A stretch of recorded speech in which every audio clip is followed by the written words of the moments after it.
ഇന്ന് തന്നെ ഡൗൺലോഡ് ചെയ്യൂ. കാണൂ നിങ്ങളുടെ ഫേവറേറ്റ് ഷോസ്. അനു പറഞ്ഞതനുസരിച്ച് വിശദമായൊരു അന്വേഷണം നടത്തി. പക്ഷേ മാണിക്കോത്ത് കുടുംബം വക ഒരു അറ്റാക്ക് അല്ല ഇത്. വേറെ ഏതോ ഒരു ഗ്രൂപ്പ് ഇതിന് പിന്നിൽ കളിക്കുന്നുണ്ട്. മാണിക്കോത്ത് ശിവൻ എന്ന് പറയുന്നവനാ എന്നെ ഇവിടെ കൊണ്ടുവന്നാക്കിയത്. ഇതിൽ കാണുന്നില്ലല്ലോ. അമ്മേ, അത് വലിയേച്ചി എടുത്തിരിക്കുക. ഈ പച്ച പപ്പായ അവക്ക് എന്തിനാ? അത് പഴുത്ത് തിന്നാ പിന്നെയുണ്ട്. അയ്യോ, ഈ അമ്മയ്ക്കൊന്നും അറിയില്ലേ. അമ്മേ, പച്ചപ്പപ്പായ തിന്നാൻ വലിയേച്ചി ആഗ്രഹിക്കുന്ന കാര്യം നടക്കുന്ന ആരൊക്കെയോ പറഞ്ഞ് വലിയേച്ചിയെ ധരിപ്പിച്ചിരിക്കുക. വല്യേച്ചിയുടെ ആഗ്രഹോ? പപ്പായ തിന്നോണ്ടുള്ള എന്താഗ്രഹം അവക്ക് നടത്താനുള്ളത്? അമ്മേ, ഓരോരുത്തര് പറയുന്നത് കേട്ട് കാണിക്കുന്നതാ. ഇത് കഴിച്ച വയറ്റിലുള്ളത് അലസി പോകുന്ന ആ നാണയട്ടത്തിയാ പറഞ്ഞു കൊടുത്തേ. വല്ലവരൊക്കെ പറയുന്ന കേട്ട് ഇവളെന്തിനിങ്ങനെ കാണിക്കാൻ പോകുന്നേ? പഴയ ആൾക്കാരെ പലതും പറയും. അതിനൊത്ത് തുള്ളാൻ നിന്നാലേ അതിനെ സമയം കാണും. അല്ലെങ്കിൽ തന്നെ ഇതിന്റെയൊക്കെ ആവശ്യം എന്താ? എനിക്കറിയില്ല. അമ്മ എന്നെ നേരിട്ട് പോയി ചോദിക്ക്. അവിടെ ഏതായാലും പപ്പായ അരിഞ്ഞോണ്ടിരിപ്പുണ്ട്. ഇത് കഴിക്കുമ്പോ അകത്ത് കിടക്കുന്ന കുഞ്ഞില്ലാണ്ടാവുന്ന വലിയേച്ചി കരുതിയിരിക്കുന്നെ. ഇവളിത് ഏത് നൂറ്റാണ്ടിലാ ജീവിക്കുന്നേ? എവിടെ അവള്?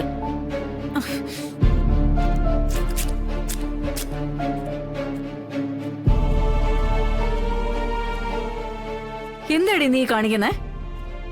നീ എന്തിനാ ഈ പച്ചപ്പപ്പായ അരിയുന്നേ? അരിയുന്ന എന്തിനാ? കഴിക്കാനായിട്ടാ.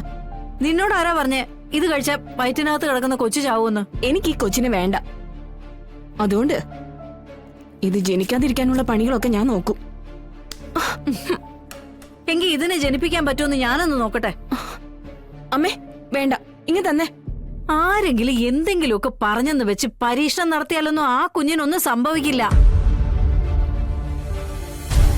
അതിന് ജനിക്കാൻ യോഗമുണ്ടോ അത് ഈ ഭൂമിയിൽ ജനിച്ചിരിക്കും. എന്നെ കൊന്നിട്ടായാലും ഞാൻ ഇതിനെ കൊന്നിരിക്കും.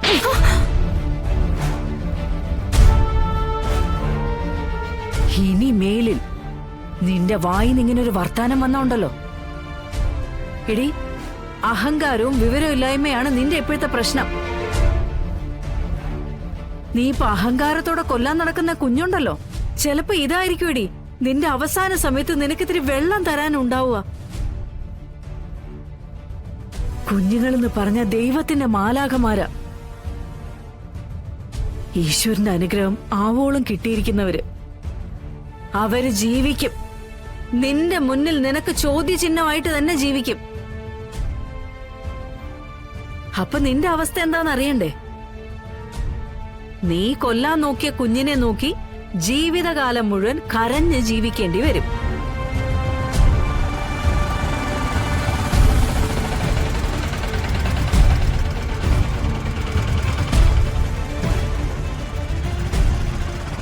ശാരദാമേ, ശാരദാമേ. കുറുപ്പ് സാറാ, കൊണ്ടുകളയടേ.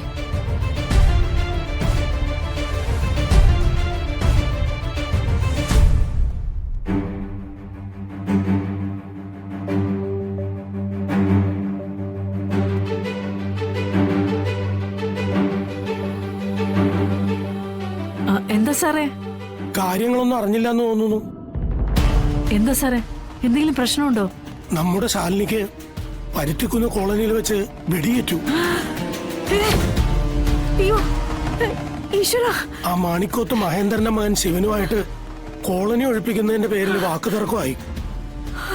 അതിനിടയില് മറഞ്ഞു നിന്നാരോ വെടിവെച്ചെന്നാ കേട്ടത്. ദേവി, അയ്യോ സാറേ.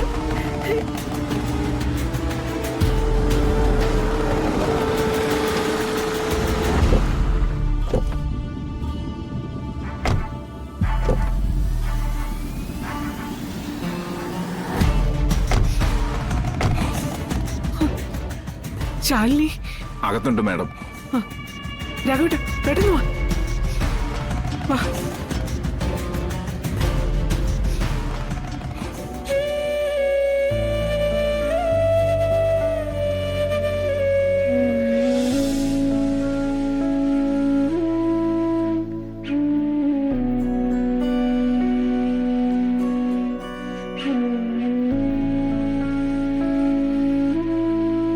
വിഷ്ണുട്ടാ,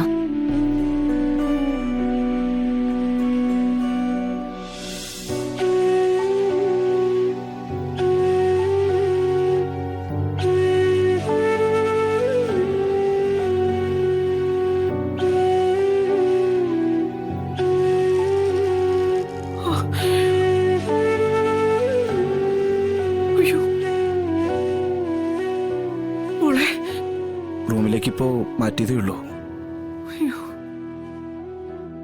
പേടിക്കാനൊന്നും ഇല്ലെന്നാ പറഞ്ഞേ. മുറിവുണങ്ങിയാ പോവാം. മോൾ ഒരുപാട് സൂക്ഷിക്കണം. നമ്മൾ വിളിക്കുന്ന ഈശ്വരന്മാരുടെ കാരുണ്യം കൊണ്ട് മാത്രം വലിയൊരാപത്ത് വഴിമാറി പോയിരിക്കുന്നത്.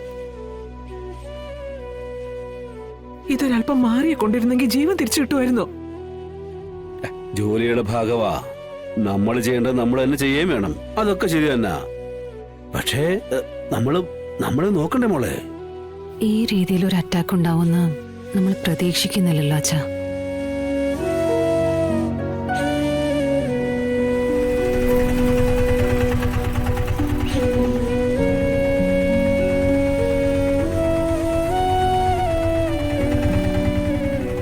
ആരാ വെടിവെച്ചത്?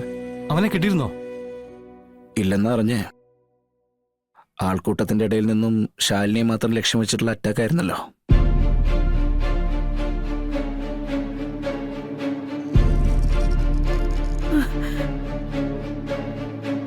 മോളെ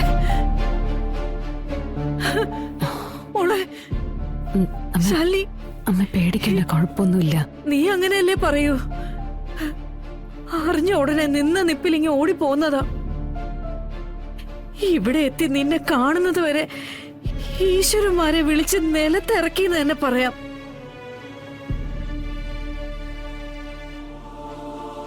വെടിയേറ്റു എന്നൊക്കെ കേൾക്കുമ്പോ നമ്മൾ അമ്മമാർക്ക് സഹിക്കാൻ പറ്റുമോ സത്യമേ? ചങ്ക് പൊട്ടിപ്പോകുന്ന അവസ്ഥയിലാ നീ ഇപ്പോഴിവിടെ നിൽക്കുന്നെ. ഞങ്ങളും കേട്ടപ്പോഴൊന്ന് ഭയന്നു. പിന്നെ ഇവിടെ വന്ന് ആളെ കണ്ടപ്പോഴൊരു സമാധാനമായത്.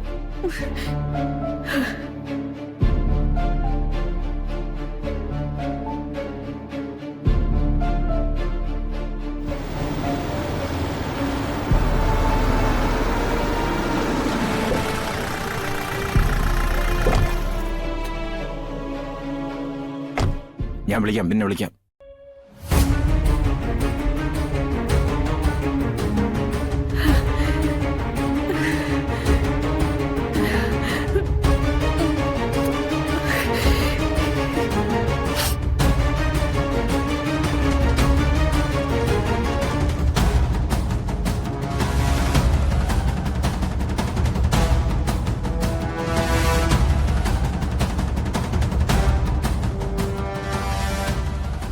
ശാലിനി, അനു പറഞ്ഞതനുസരിച്ച് വിശദമായൊരു അന്വേഷണം നടത്തി.